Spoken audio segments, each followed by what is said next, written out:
시편은 총 150편입니다. 150편을 1권, 2권, 3권, 4권, 5권으로 나누어져 있고 그 속에서 제3권에 있는 73편을 우리가 살펴볼 것입니다. 시편은 한 편 한 편이 모두 소중한 의미를 담고 있습니다. 5권으로 묶어놓은 것도 다 의미가 있다라는 것입니다.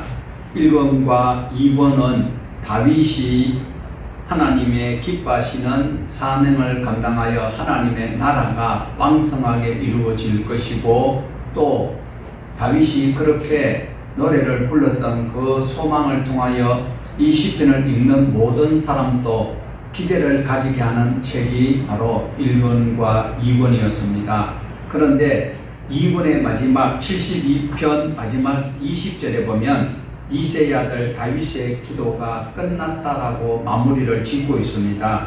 그런데 이 1권과 2권에서는 하나님의 나라가 왕성하고 하나님의 주시는 그 복받은 자들의 노래가 가득한 것을 기대했던 모든 독자들이 이 3권에 시작하는 73편을 통하여서는 의아하게 생각할 수 있다라는 것입니다. 1권과 2권과 전혀 다른 뉘앙스로 73편에서는 3권이 시작하는 그곳에서는 다르게 되어 있습니다. 어떻게요? 악인이 득세를 하고 현실 속에 탄식하는 의로운 자들의 노래가 바로 73편이다라는 것입니다. 이어지는 74편 속에서도 악인들에 대하여서 그들이 날뛰기 때문에 하나님의 나라는 어떻게 될까? 믿음의 공동체가 쇠약해져가고 흔들려가는 그 모습이 마치 오늘날 우리 기독교가 당하고 있는 처지와 너무나도 흡사하다라는 것입니다. 그러다 보면 하나님의 나라는 어떻게 될까 염려가 되는 것이 바로 73편과 74편에 연결되어져 있습니다. 이 3권의 시작인 73편에서 83편까지의 아삽의 11편의 시가 계속 연결되고 있습니다. 그러면 아삽이 어떤 분인지를 우리가 알 필요가 있습니다. 이 아삽이란 분은 어디에 등장할까요? 바로 역대상 15장에 등장을 하고 있습니다. 역대상 15장은 다윗이 활동할 때를 기록하고 있는 장면입니다. 다윗이 왕궁을 짓고 여호와의 궤를 왕궁으로 메어 올 때의 상황을 상세하게 기록을 하고 있습니다. 우리 그 현장으로 가기 위해서 역대상 15장 15절에서 17절 그리고 18절은 빼고 19절을 같이 보시겠습니다. 모세가 여호와의 말씀을 따라 명령한 대로 레위 자손이 채에 하나님의 궤를 꿰어 어깨에 매니라.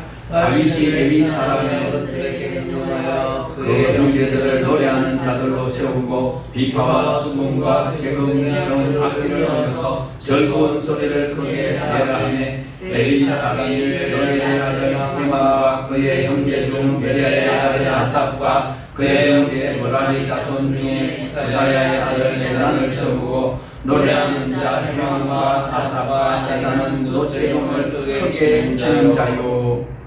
왕궁을 짓고 여호와의 궤를 왕궁으로 메어 올 때에 레위 사람 어른들이 찬양대를 조직하여서 하나님을 찬양하도록 다윗이 하였습니다.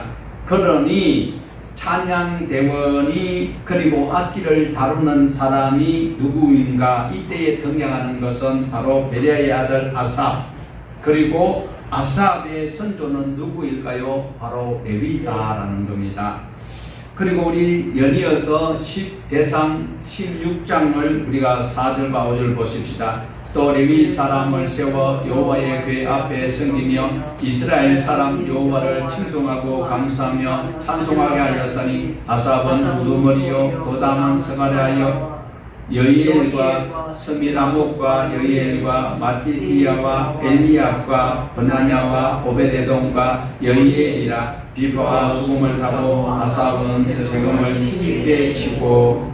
아삽은 레위 자손입니다. 노래하는 자들의 책임자라는 것을 우두머리라고 표현을 하고 있습니다. 이렇게 시간이 흘러서 약 300년 이후에 다윗 이후에 히스기야 왕이 아삽 후손들을 또 언급하는 장면이 아삽에 대해서 기록을 하고 있습니다. 그것이 바로 역대하 29장의 기록을 우리가 참고할 수 있는데, 역대하 29장 30절을 보시겠습니다. 히스기야 왕이 귀인들과 더불어 레위 사람을 명령하여 다윗과 선견자 아삽의 시로 여호와를 찬송하게 하며 그들이 즐거움으로 찬송하고 몸을 굽혀 예배하니라.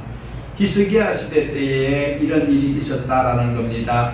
히스기야는 이미 자기보다도 선대왕 200년, 약 300년 전에 다윗 왕이 그 아삽의 후손들을 통하여서 노래를 불렀고, 그리고 성전에서 봉사하였던 그것을 바로 다윗이 언급하였던 아삽의 시를 찬송했다라고 말하고 있습니다. 어느 시대요? 히스기야 왕 시대에. 이런 기록을 볼 때에 히스기야 왕은 정말 훌륭한 왕이 아닐 수 없습니다. 물론 아쉬운 것이 있긴 있지만, 그러나 히스기야가 얼마나 위대한 왕인가 하면 잠언에도 히스기야 왕이 정리하였던 것을 볼 수가 있습니다. 시편 1편과 2편도 아마도 히스기야 왕 때에 정리를 하였지 않을까. 전에도 말씀드렸습니다만 이 시편이 1편에서 150편까지 수집되는 시간이 1000년의 시간이라고 말씀을 드렸습니다. 그러므로 히스기야 왕 때에 이렇게 시편 1권과 2권은 바로 72편까지지요. 이것을 편집하는 왕이, 히스기야 왕이 물론 앉아서 한자 쓴 것이 아니라, 아니 우리 한글도 세종대왕이 다 한 게 아니에요. 집현전에서 학자들이 다 했지만, 그러나 책임자가 세종대왕이었던 것처럼 히스기야 왕 때에 이렇게 시편도 1권과 2권, 그리고 또 이렇게 노래로 부를 수 있도록 하였던 왕이 바로 히스기야 왕입니다. 우리에게 소개하고 있는 이 아삽의 시, 아삽이 우리가 가지고 있는 성경 시편 안에 12편의 시를 남겼다라는 것입니다. 물론 이 아삽이 시편에는 안 들어와 있지만은 다른 시들도 많을 것으로 추정을 할 수 있습니다. 150편 속에는 들어오지 않았지만 이들이 바로 노래를 부르고 찬송을 하는 이런 레위 지파의 자기의 직분을 가지기 때문에 이런 시를 많이 남겼다라는 것을 볼 수 있어요. 아삽이 찬양대의 한 부분을 맡은 책임자 우두머리였다라는 겁니다. 하나님을 찬양하는 노래를 만들고 하나님을 높이는 말을 많이 하였을 것이다. 우리가 아삽의 시라고 하지만 아삽의 마스길이라고도 나오고 있습니다. 교훈, 잠언, 금언, 이렇게 하나님을 높이는 좋은 언어들로 노래도 있고 시도 있고, 그리고 잠언처럼 이런 교훈하는 격언도 있다라는 것을 우리는 알 수 있습니다. 그리고 히스기야 이후에, 다윗 이후에 300년 이후에 히스기야 왕이 훌륭한 왕이 나타났다면, 히스기야가 죽고 난 다음에 200년 뒤에는 바로 위대한 하나님의 사람 에스라 학자가 또 나오고 있습니다. 우리 에스라서 3장 10절을 같이 보시겠습니다. 건축자가 여호와의 성전에 기초를 놓을 때에 제사장들은 예복을 입고 나팔을 들고 아삽 자손 레위 사람들은 재금을 들고 서서 이스라엘 왕 다윗의 규례대로 여호와를 찬송하되, 이런 기록을 통해서 아삽을 알 수 있는 것은 바로 주전 1000년 전 다윗 때의 아삽과 헤만과 그리고 에단과 그 사람들을 중심으로 하나님을 찬양하는 찬양대가 만들어졌다라는 거예요. 아삽은 하나님을 찬양하는 그런 노래들을 많이 남겼던 주인공입니다. 아삽의 후손들은 대를 이어서 하나님의 기뻐하시는 찬양을 하는 그 직무를 감당하였습니다. 심지어 바벨론에서 포로 귀한 자들이 돌아올 때에 아삽의 자손들이 128명이나 돌아왔습니다. 그리고 스룹바벨 성전이 기공식 할 때에 148명이 찬양을 하였다는 사실을 우리는 귀담아 보셔야 할 것이고 눈여겨 보셔야 할 것입니다.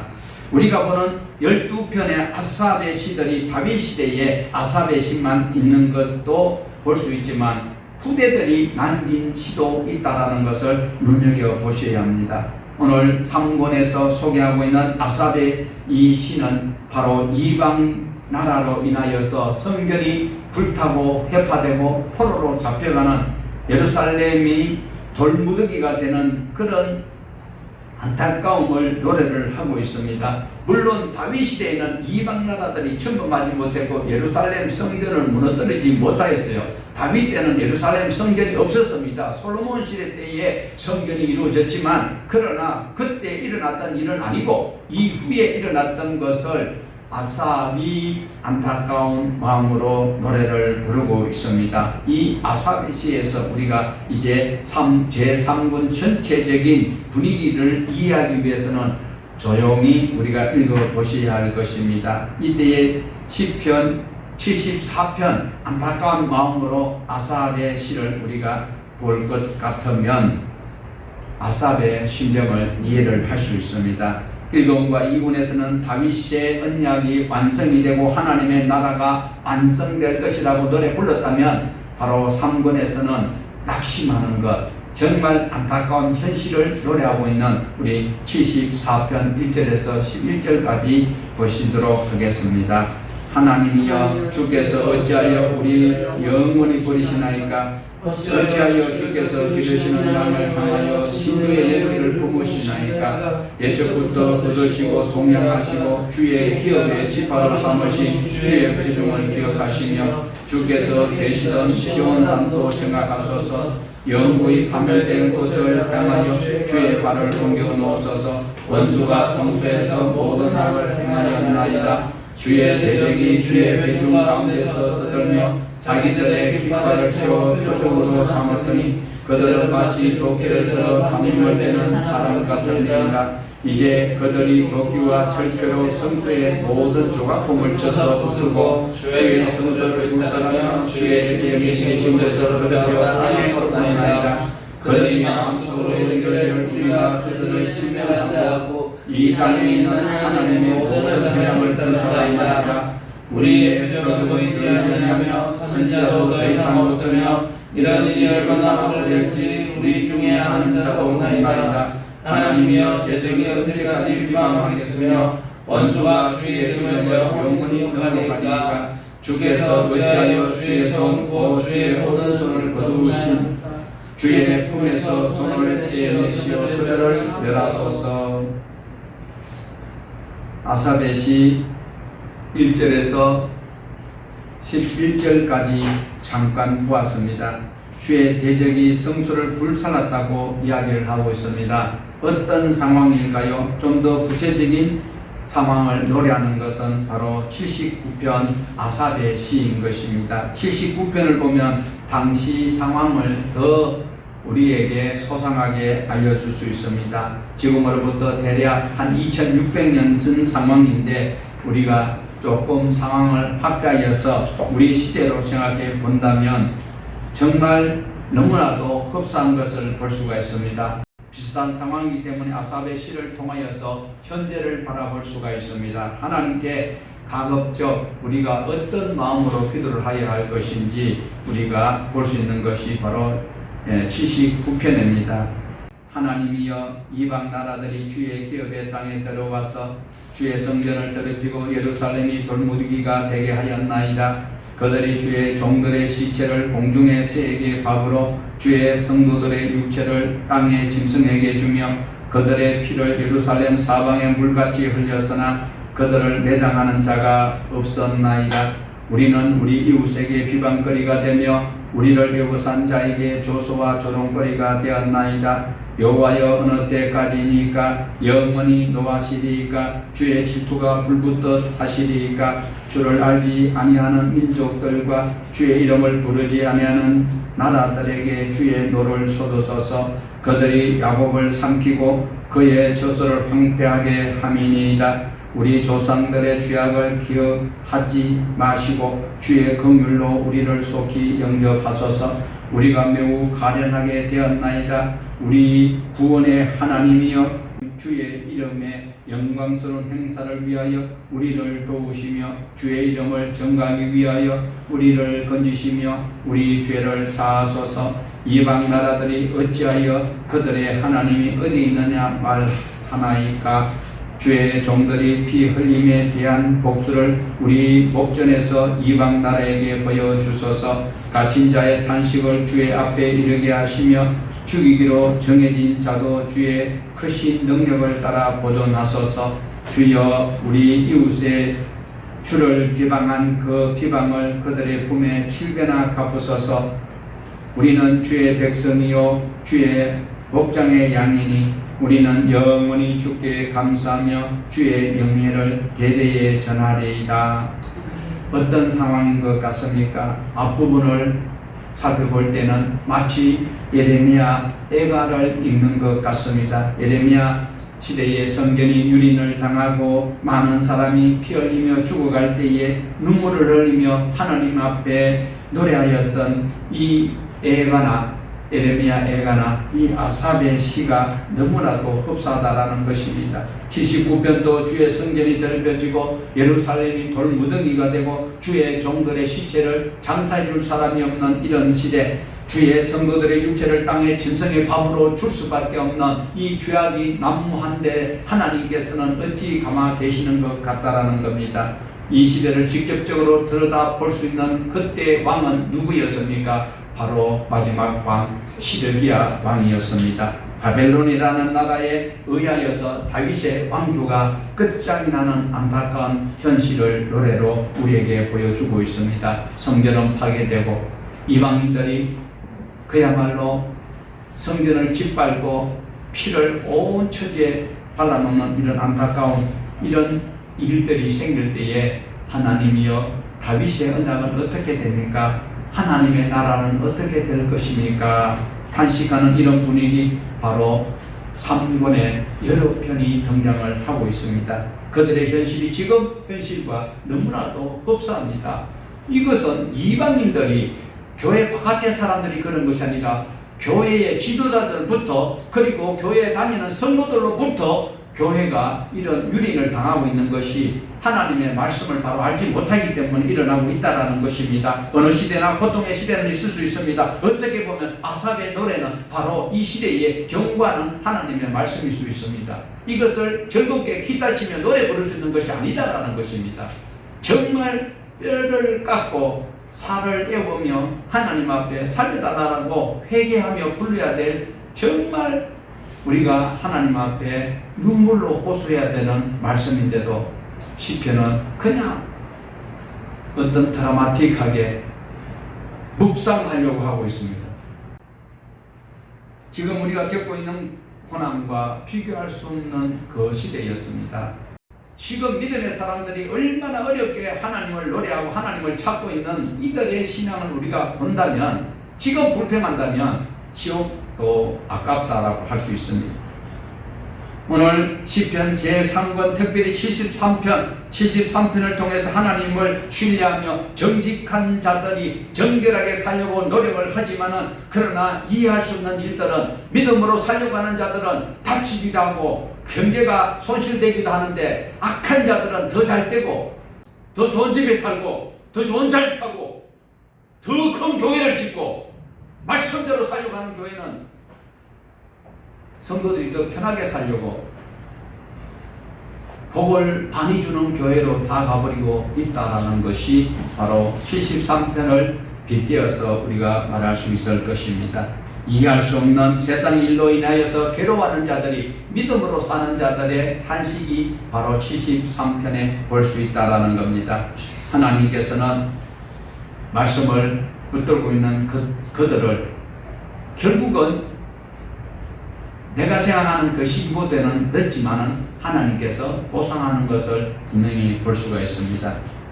그리고 73편을 통하여서 그 시대를 바라보고 또한 이 시대를 바라볼 수 있는 저와 여러분의 마음의 눈이 열려지기를 원합니다.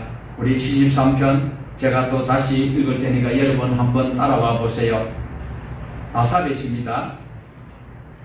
하나님이 참으로 이스라엘 중 마음이 정결한 자에게 선을 행하시나 나는 그의 넘어질 뻔하였고 나의 걸음이 미끄러질 뻔하였으니 이는 내가 악인의 형통함을 보고 오만한 자를 질투하였음이로다. 아삽은 아삽의 후손은 악인들의 형통하는 것을 보고 마음이 상하여서 시험 들 뻔하였다라는 겁니다. 쉽게 말하면 하나님을 믿으나 똑같아. 그들이 오히려 더 잘 되는 것 같아서 마음에 괴롭다라는 것을 토로를 하고 있습니다. 하나님께서는 마음이 정결하고 말씀대로 살려가는 자에게는 하나님께서는 구별된 산뜻하고 선별된 신령한 복을 주시는 것이 사실입니다. 그렇지만 그렇게 살지 아니하여도 더 잘 사는 것 같아요. 말씀대로 안 가르치며 요령을 가르치고 이상한 짓을 하는데도 그 교회는 더 부흥이 된다는 것을 볼 때에 너무 안타까워하고 있다는 것입니다. 그렇게 살지 않아도 되는데, 그렇게 신앙생활 하지 않아도 되는데, 이것이 바로 아삽의 후손들이 바로 1절에서 바로 3절에 나타나는 마음입니다. 그렇지만 하나님께서 4절 이하의 악인들의 삶이 어떤지를 소개하고 있는 장면을 통하여 힘을 얻기를 원합니다. 그들은 죽을 때에도 고통이 없고 그 힘이 강건하며 사람들이 당하는 고난이 그들에게 없고 사람들이 당하는 재앙도 그들에게는 없나니 그러므로 교만이 그들의 먹거리요 강포가 그들의 옷이며 살찜으로 그들의 눈이 솟아나며 그들의 소득은 마음의 소문보다 많으며 그들은 능욕하며 악에게 말하며 높은 데서 거만하게 말하며 그의 입은 하늘에 두고 그의 혀는 땅에 두루 다니는도다. 그러므로 그의 백성이 이리로 돌아와서 잔에 가득한 물을 다 마시며 말하기를 하나님이 어찌하여 지존자에게 지식이 있으랴 하는도다. 볼지어다 이들은 악인이라도 항상 편하고 정울은 더 불어나도다. 내가 마음을 깨끗하게 하며 내 손을 씻어 무죄하다 한 것이 실로 헛되도다. 정말 우리가 신앙생활 하다가 이런 마음이 종종 들지는 않습니까? 나는 오늘 주일 지킨다고 여름 휴가에 단체로 간데도 가지도 못하고 오늘 또 교회에 이 더운 가운데 이 불편한 가운데 난 와가 있는데 다른 사람들은 다 편하게 지내가는데 다른 교회는 단기 선교 간다라고 핑계대고 다 해외여행도 가는데 나는 이렇게 사는데 왜 나는 자꾸 이렇게 어려울까? 오히려 편안하고 재산이 늘어나니까 그가 정직하고 깨끗하여서 잘 되는 것 같이 착각하고 있는 것들도 있다라는 겁니다. 내가 정직하게 깨끗하게 사는 것이 무슨 의미가 있겠느냐라고 아삽의 후손들이 바로 시험 드는 장면이 현실에 보이는 것 때문에 시험이 될 수 있다라는 거예요. 심지어 믿음으로 의롭게 살려고 하니까 더 시험이 많다라고 고백하는 것을 볼 수 있습니다. 14절부터 보면 나는 종일 재난을 당하며 아침마다 징벌을 받았도다. 내가 만일 스스로 이르기를 내가 그들처럼 말하리라 하였다면 나는 주의 아들들의 세대에 대하여 악행을 행하였으리이다. 내가 어찌하면 이를 알까 하여 생각한 적 그들이 내게 심한 고통이 되었더니 하나님이 성소에 들어갈 때에야 그들의 종말을 내가 깨달았나이다. 17절에 하나님의 성소에 들어갈 때에야 그들의 종말을 내가 깨달았나이다. 이런 일이 있을까? 나는 왜 외로울까? 나는 왜 힘들까? 그렇지만 하나님의 성소에 들어갈 때에야 아삽의 자손들이 깨닫게 되었다라고 이야기를 하고 있습니다. 왜 이런 일이 있을까 고민하면서 생각하면 생각할수록 고통만 더 살쪄가는 것던 자기의 생활을 어디에 갈 때 알게 되었다라고요? 하나님 은혜를 깨달을 때에 알게 되었다라는 겁니다. 하나님 앞으로 나갈 때에 깨닫게 되었다라는 겁니다. 내가 풍요 속에 있을 때는 몰랐습니다. 힘들고 어려울 때 하나님 앞에 내가 매달릴 때에 성령께서 깨닫게 해주신 그때에야 악인들이 잘 되는 것이 그 결코 나에게 부러운 대상이 아니었다라는 것을 알게 되었다. 악한 자들의 마지막이 어떻게 될 것인지를 깨닫게 되었다라는 것입니다. 지금은 잘 되고 평안한 것 같고 그렇지만 마지막은 어떨 것인지 무엇을 깨달았는지를 우리에게 소개하고 있는 것이 18절 이하입니다. 주께서 참으로 그들을 미끄러운 곳에 두시며 파멸에 던지시니 그들이 어찌하여 그리 갑자기 황폐되었는가 놀랄 정도로 그들은 전멸하였나이까. 주여 사람이 깬 후에는 꿈을 무시함같이 주께서 계신 후에는 그들의 형상을 멸시하시리이다. 내 마음이 산란하며 내 양심이 찔렸나이다. 내가 이같이 우매무지함으로 주 앞에 짐승이 오나 내가 항상 주와 함께하니 주께서 내 오른손을 붙드셨나이다. 주의 교훈으로 나를 인도하시고 후에는 영광으로 나를 영접하시리니 하늘에서는 주 외에 누가 내게 있으리요. 땅에서는 주밖에 내가 사모할 이가 없나이다. 내 육체와 마음은 쇠약하나 하나님은 내 마음의 반석이시요 영원한 분기시라. 물어 주를 멀리하는 자는 망하리니 음녀같이 주를 떠난 자를 주께서 다 멸하셨나이다. 하나님께 가까이 감이 내게 복이라. 내가 주 여호와를 나의 피난처로 삼아 주의 모든 행적을 전파하리이다. 아멘. 이렇게 아삽은 악한 자들의 형통함을 보고 자기의 고난이, 자기의 불이익이 안타까워서 시험 들 때가 있었지만 주님 앞에 말씀에 가까이 할 때에 내가 짐승 같은 생각을 하였구나. 짐승은 자기밖에 모르거든요. 그러니까 욕심이 나중에는 어디까지요? 사망까지 끌고 가거든요. 그런데 아삽의 후손들이 고백하는 것이 나는 짐승 같았다. 어떨 때? 저 집사가, 저 장로가, 저 권사가 저렇게 개떡같이 신앙생활 하는데도 저 집 자식들은 전부 다 스카이 대학에 다 들어가고 대기업에 다 취직하는데 내 아이는 저렇게 반주도 하고 저렇게 열심히 신앙하는데도 왜 이럴까라고 생각할 때 내가 짐승 같았다라는 거예요. 이런 고백이 우리에게 있다라면요, 범사에 하나님께서 복을 안 주실 수가 없어요. 하나님은 복 받을 자에게 복을 주시지 무조건 비나이다 하고 주의 삼창 부르고 금식하고 하나님 앞에 떼쓴다고 택도 없는 소리. 떼쓰면요 하나님은 주셔요. 그런데 그것이 오래 안 가요. 매출하기를 하나님이 처음에 주실 때는 얼마나 좋았어요. 나중에 자꾸 달라달라 하니까 하나님 주셔가지고 미숙에 나오잖아요. 그래 싶어서 국물 따면 못 삼키고 우통 돌아가 버렸어요. 오늘 또 저와 여러분은 내가 짐승 같았다라고 고백할 수 있는 이 아삽의 후손들이 고백하는 이 시를 우리는 정말로 눈여겨보셔야 합니다. 그런데 그것을 깨닫게 되는 것이 언제였습니까?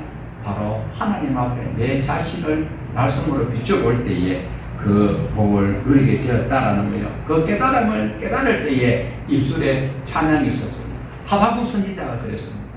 얼마나 괘씸했으면 하나님 어찌 이럴 수가 있습니까? 저 악한 것들이 와서 하나님의 백성들을 짓밟는데 하나님께서 뭐라고 말씀합니까? 의인은 살도록 돼 있어. 믿음으로 살면 살도록 돼 있어. 아니 하나님 그러면 믿는 사람이 없단 말입니까? 없지. 그러니까 뭐라고 합니까? 예레미야 5장 1절에 한 명만 찾아와. 한 명만.